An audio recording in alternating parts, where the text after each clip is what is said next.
Hey everyone, Tether5 here, and today I'm going to be doing a FIFA 21 experiment video, except this time I'm going to be focusing on Fiorentina, which is an Italian side that I've always had a bit of a soft spot for, and I like their badge, and I especially like their kits considering purple is one of my favorite colors, but yeah, I'm going to do the same thing with this team as what I did with Schalke, for those of you that may have watched it on Friday. I did a video of what if Schalke had kept their best players. Well, in today's video, I'm going to do a what if Fiorentina had kept their best players. So, but without further ado, hopefully you guys have a good day today. But yeah, we're going to get into this here real quick. And we're going to be managing as Cesare Prandelli, which is one of the club's most successful managers, as he managed the club for 2 different spells during the new millennium. But,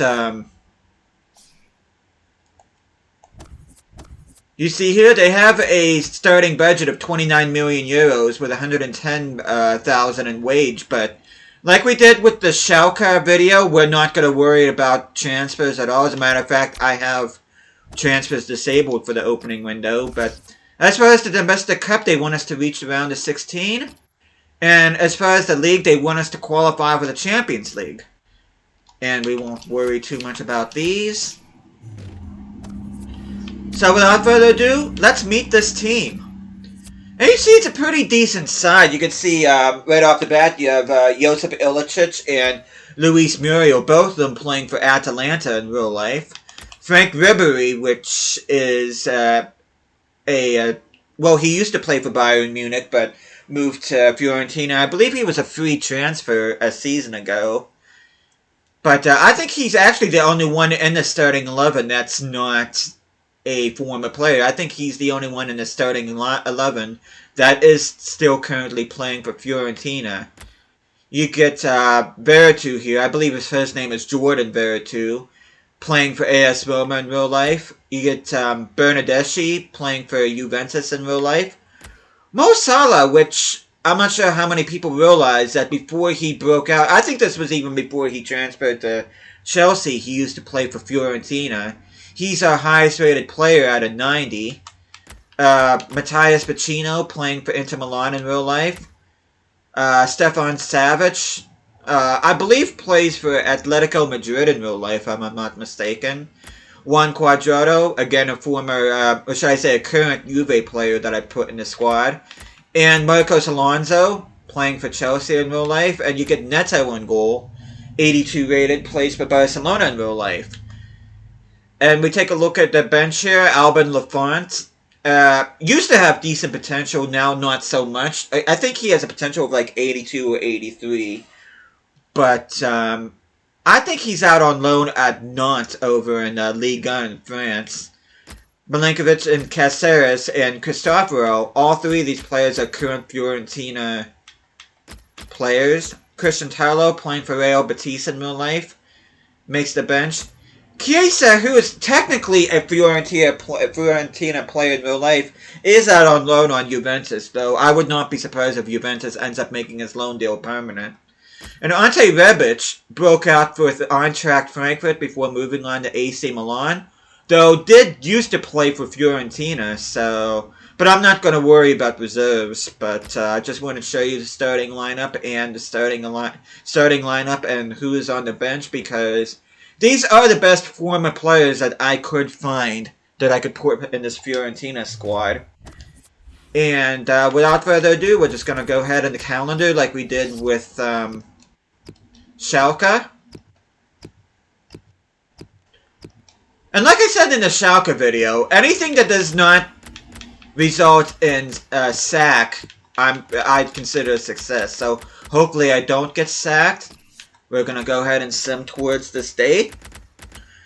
But yeah, Fiorentina has been a somewhat up and down history throughout the time in Italy. Well, where else would they be other than Italy? But yeah, they've had several relegations and several berths in the Champions League, and I think they've won a few league titles, if I'm not mistaken. But Most recently, they were involved in that match-fixing scandal that saw Juventus relegated back in 2006. But, actually, no, I don't think they got relegated. I think they had a points deduction that they were able to overcome. I'm not sure. I have to look that up, but... Yeah, Fiorentina, I would consider them to be an underachieving club right now. It's a team that's had quite a bit of history, but is not quite performing as what I would expect them to be performing. I mean, yeah, you do have teams like Juve, Inter, AC Milan, and even Napoli.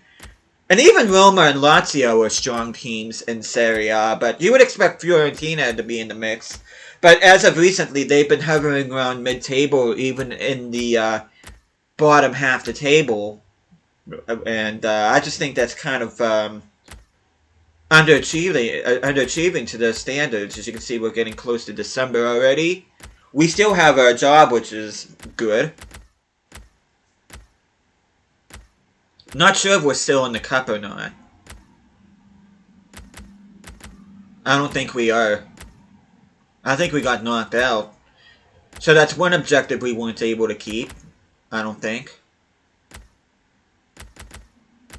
But yeah, I just think that, unless I'm out of my mind, but I feel that Fiorentina is one of those teams that should be competing for Europe every season. Yeah, I guess you could put Sampdoria in that line too, but as a matter of fact, I'm thinking about doing a Fiorentina career mode off camera. I know I'm in the middle of a Sampdoria one right now, which I've always had a soft spot for them. No, I'm still in the cup. And I made the round of 16, which is what the board wants me to do. That sucks that there's no Serie B. And of course I forget to mute my freaking phone.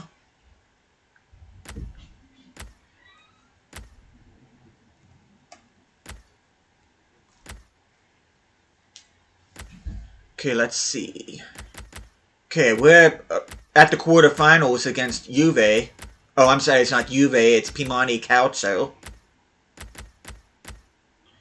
And of course, Roma is not AS Roma on here. It's, I believe the Roma FC or Roma FC, whatever the heck they're called.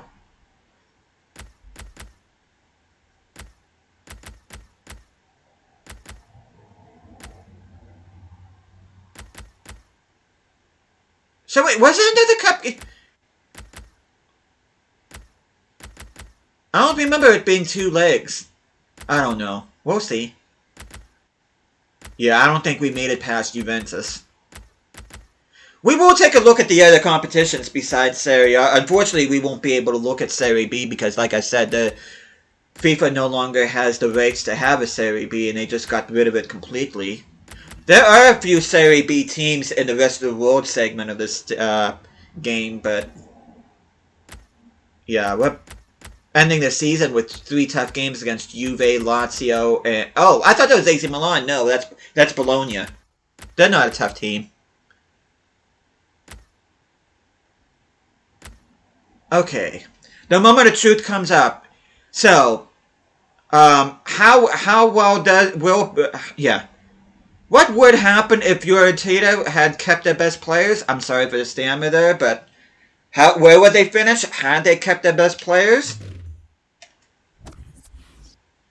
We would finish in 6th, which is outside of the Champions League, and we did not meet that particular board expectation, unfortunately, but let's just look at the table here real quick. We weren't that far off of a Champions League spot, to be fair. We were only 6 points ahead of 4th place Napoli, but Juve ended up winning the league, AC Milan 2nd, Inter 3rd, and Napoli rounding off the top 4. It's going to be us and Lazio that will be playing European, or should I say Europa League next season. Roma just misses out on goal differential. And if relegation was a thing on here, the 3 promoted sides, Spezia, Benevento, and Crotone, would all be going straight back down. Let's take a look at the other competitions. Coppa Italia was won by the team that knocked us out. We made it all the way to the semifinals where we won the 2nd leg, but we ended up losing 2-3 on aggregate. Who all did we beat? We beat Sassuolo in the quarterfinals. We beat Brescia in the round of 16. And we beat... Who did we beat? We didn't beat anybody. We were straight in the round of 16 from what it looks like. But yeah, Juve ended up winning the Coppa Italia. Bayern absolutely smashing Sevilla to win the Super Cup at the beginning of the season. Bayern Munich has a chance to repeat as champions. This is a rematch of last year's Champions League final against PSG. And the Europa League, we don't know, but it'll be an all-English affair. Manchester United against Arsenal. That would be a fun one to watch in real life. That could actually happen in real life. So it's going to be interesting to see if it does happen in real life. But take a look at the squad here real quick. Let's see who dropped and over and who grew.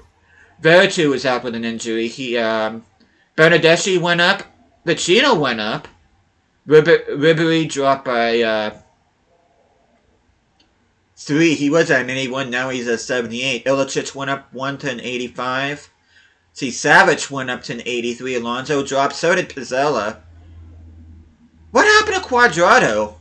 Neto went up to an 84. Where was Quadrado at?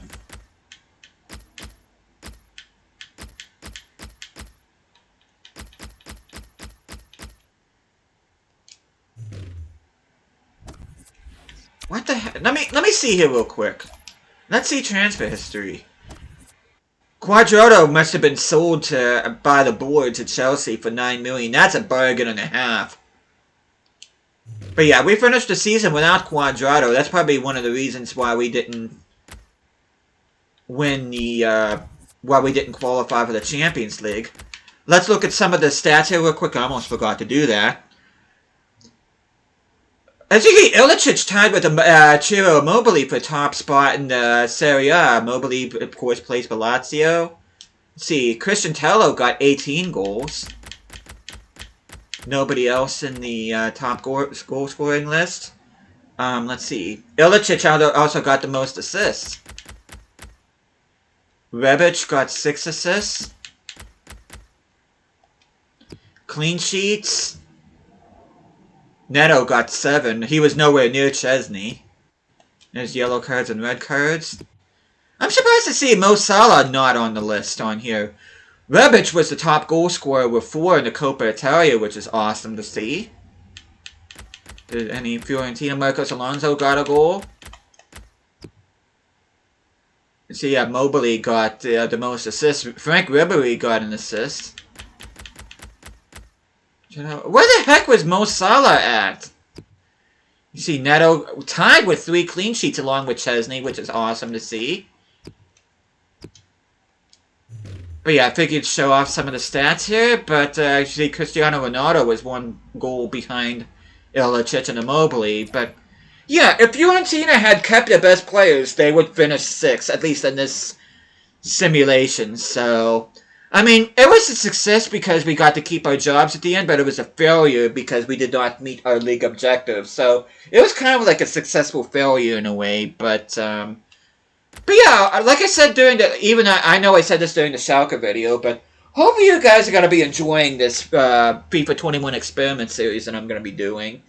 And the next one that I have planned is going to be a bit different from what I've done with Fiorentina and Schalke. I won't even tell you what team I'm going to be doing it with, but that video should be coming out sometime this week, hopefully. Hopefully you guys are going to be looking forward to that. But yeah, thank you guys so much for watching this. And hopefully you guys are going to be enjoying this FIFA 21 experiment series. And I'll see you guys again next time.